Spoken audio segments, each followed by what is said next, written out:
We're not turning back. Kekuatan pasrah adalah konsep yang banyak dibicarakan dalam berbagai tradisi spiritual dan dapat memiliki dampak positif dalam kehidupan seseorang.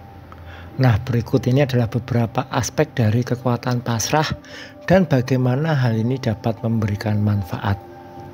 Yang pertama berkaitan dengan ketenangan pikiran. Nah, pasrah itu membantu kita melepaskan kendali berlebihan atas situasi yang tidak bisa kita ubah. Nah, ini memberi kita ketenangan pikiran karena kita tidak lagi merasa perlu mengendalikan sesuatu. Terus yang kedua, kepercayaan pada proses. Nah, di sini ya, ketika kita pasrah ya, kita membiarkan diri kita percaya pada proses kehidupan. Nah, ini bisa termasuk percaya bahwa segala sesuatu akan terjadi seperti yang seharusnya dan bahwa ada makna di balik setiap peristiwa. Terus manfaat selanjutnya yakni pengurangan stres, di mana pasrah dapat membantu mengurangi stres dengan mengurangi kekhawatiran dan kecemasan tentang hal-hal yang berada di luar kendali kita. Ini juga membantu kita menerima keadaan saat ini. Terus ada pula manfaat penerimaan. Pasrah itu mengajarkan kita untuk menerima apa adanya. Ini bukan berarti kita berhenti berusaha atau bekerja keras ya, tapi kita menerima hasil dari upaya kita dan keadaan di sekitar kita. Terus ada pula manfaat fleksibilitas. Maksudnya di sini adalah dengan berserah ya, kita menjadi lebih fleksibel dalam menghadapi perubahan.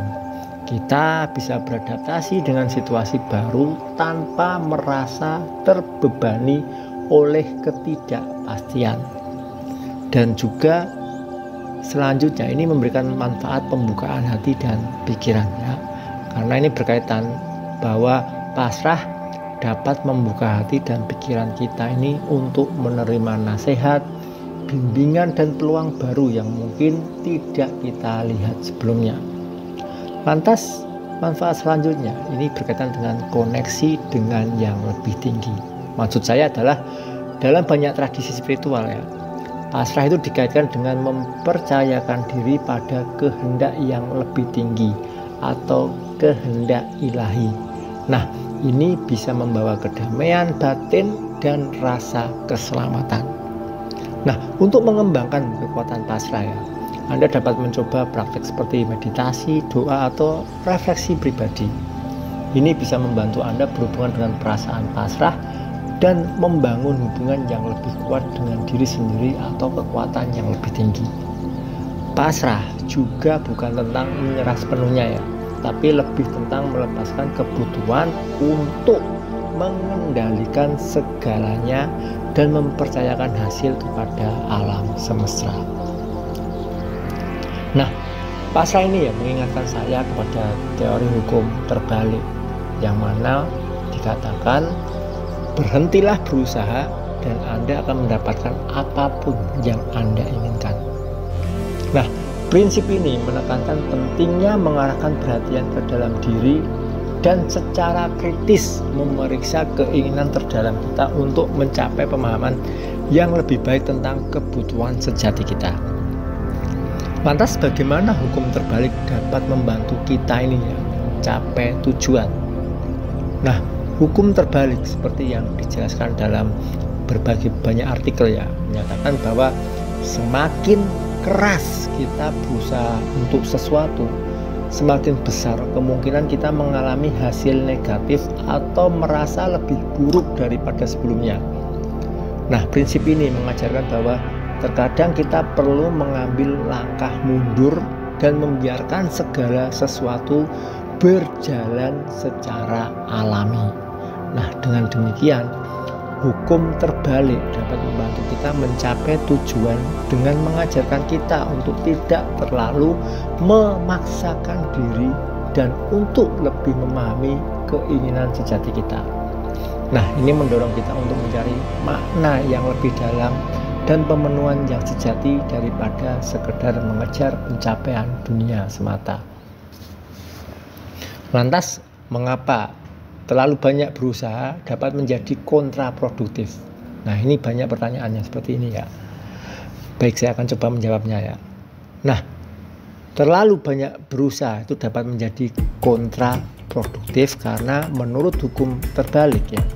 Semakin keras kita berusaha untuk sesuatu, semakin besar kemungkinan kita mengalami hasil negatif atau merasa lebih buruk daripada sebelumnya.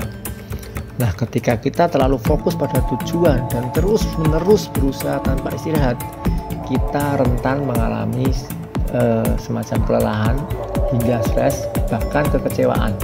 Nah, hal ini ya, dapat mengarah pada penurunan kesejahteraan mental dan emosional kita, serta merusak harga diri kita. Selain itu, terlalu banyak berusaha juga dapat membuat kita kehilangan keseimbangan dalam hidup. Kita mungkin saja mengorbankan waktu bersantai, hubungan sosial, dan kesehatan fisik kita demi mencapai tujuan tertentu. Akibatnya ya, kita mungkin merasa terjebak dalam siklus usaha tanpa henti yang tidak membawa kebahagiaan sejati. Nah, dengan demikian, terlalu banyak berusaha ini dapat menjadi kontraproduktif karena dapat mengakibatkan dampak negatif pada kesejahteraan kita secara keseluruhan dan menghalangi pencapaian tujuan jangka panjang yang lebih berkelanjutan. Lantas, bagaimana kan kita dapat memanfaatkan hukum terbalik dalam kehidupan sehari-hari? Begini ya, dalam kehidupan sehari-hari kita ini sebenarnya bisa ya, untuk memanfaatkan hukum terbalik dengan beberapa cara, dan beberapa cara yang mungkin sudah saya praktekkan diantaranya adalah dengan cara mengenali kapan untuk berhenti berusaha. Nah, ketika merasa terlalu tertekan atau stres dalam mencapai suatu tujuan, kita perlu mengenali tanda-tanda bahwa terlalu banyak berusaha dapat menjadi kontraproduktif. Nah, ini adalah saat yang tepat untuk mengambil langkah mundur ya, merenungkan kembali tujuan sejati kita dan membiarkan segala sesuatu berjalan dengan lebih alami. Terus selanjutnya dengan cara mengarahkan perhatian ke dalam diri, di mana hukum terbalik mengajarkan pentingnya mengarahkan perhatian ke dalam diri dan secara kritis memeriksa keinginan ke dalam kita. Nah, dengan melakukan ini kita dapat lebih memahami kebutuhan sejati kita dan mengidentifikasi apa yang benar-benar penting bagi kita.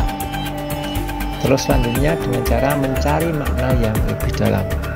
Nah, daripada sekedar mengejar pencapaian dunia semata ya, kita dapat menggunakan hukum terbalik untuk mencari makna yang lebih dalam setiap tindakan dan keputusan kita. Hal ini ya dapat membantu kita mencapai pemenuhan yang sejati dan kebahagiaan yang berkelanjutan. Dan mungkin Anda coba ya menggunakan cara afirmasi ya. Nah, di mana meskipun tidak secara eksplisit disebutkan dalam berbagai banyak artikel ya atau pengetahuan atau yang disampaikan oleh guru-guru panjenengan ya, kita dapat menggunakan afirmasi yang sesuai dengan prinsip hukum terbalik. Namun penting untuk memastikan bahwa afirmasi tersebut sejalan dengan keyakinan dan nilai-nilai kita saat ini agar efektif. Nah, dengan menerapkan prinsip-prinsip hukum terbalik dalam kehidupan sehari-hari, kita dapat belajar untuk lebih bijaksana dalam mengejar tujuan, menghargai proses alami kehidupan, dan mencapai pemenuhan yang lebih dalam secara pribadi. Bismillah, semoga dengan apa yang saya sampaikan ini Anda bisa mempraktekannya dan hajat-hajat Anda segera dikabulkan oleh Tuhan. Amin, Allahumma amin.